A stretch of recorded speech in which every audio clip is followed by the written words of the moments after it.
Yo, mambo vipi? Karibu kwenye The Skankara Podcast na Brighton Davis Brayo, mtu mbaya.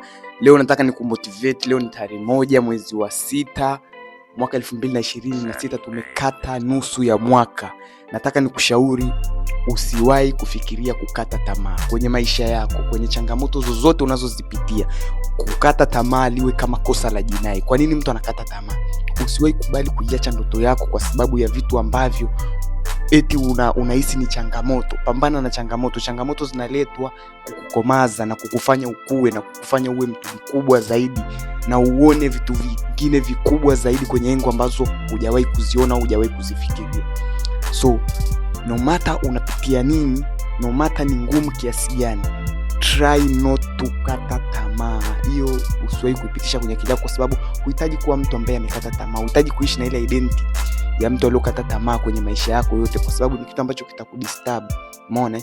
Kama ni kitu unakifanya sasa hivi na kina impact baadaye, despite of changamoto zinazotokea sasa hivi, ukikiacha kile kitu utakuja kuishi na ile regret. Ndio ile unakuta mtu anamwadisia mwanae, unajua mimi nilikuwa nafanya kitu fulani zamani, au watu fulani walikuwa ni washikaji zangu, lakini wao walishapiga step. Kwa sababu gani? Labda kuna mahali yeye alidelay au akaamua kuahirisha alichokuwa nakifanya kwa sababu ya fear, kwa sababu ya changamoto na situation tofauti ambazo zinatokea kwenye maisha ya kawaida.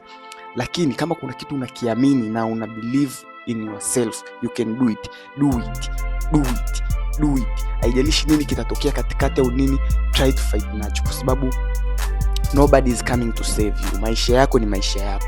Haijalishi tu kwa sababu eti tunajuana kwamba mimi nitakuja kukuokolea maisha yako. No. Mwisho wa siku utakuwa unatafuta tu dharau na kuzalilika kwa watu.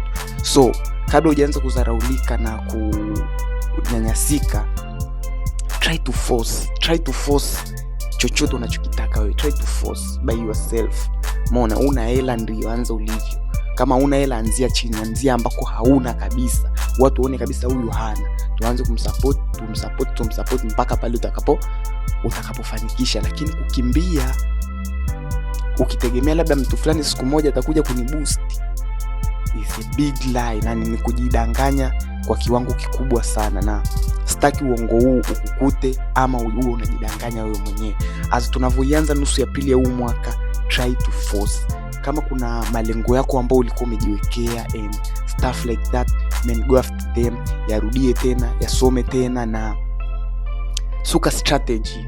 Piga comeback. Hichi ni kama kipindi cha pili.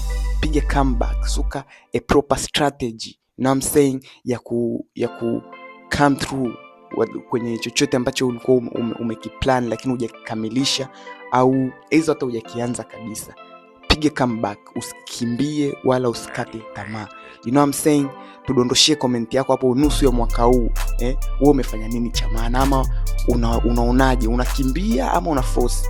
Kikubwa usikimbie. Share na sisi chochote hapo chini. Hii ni Skankara Podcast. Tukutane tena kwenye episode inayofuata.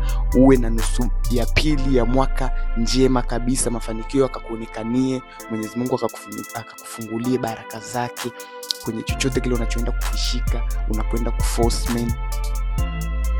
Be blessed. You know what I'm saying?